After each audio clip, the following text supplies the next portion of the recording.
السلام عليكم شباب، ربي يوفقكم.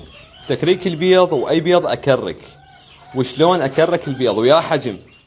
اخوان اكو بيضات نشوف بيض ما مألوف نفقسه، نجي للفقاسه نخليه بالفقاسه او جوا دجاجه ما يطلع هسه مثل هاي البيضه.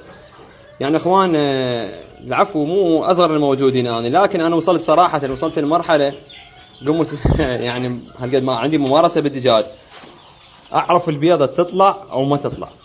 هسه مثل هاي البيضه شفتها غير مألوفه طبعا من هذا النيش الفريات. هاي بيضه بيها صفارين. شلون عرفت بيها صفارين اخوان؟ من حجمها، خلاص هاي حجمها والمدبب مالتها يقول بيها صفارين. هاي من اجي اكرك خليني اتاكد لكم قدامكم نكسرها خاف تقولون نوار عمي واحد يسولف. هاي صفارين صلوات على محمد وآل بيت محمد. هاي بيضه واحده خاف يقولون حاط بيها لو فتشي، لا والله الكريم.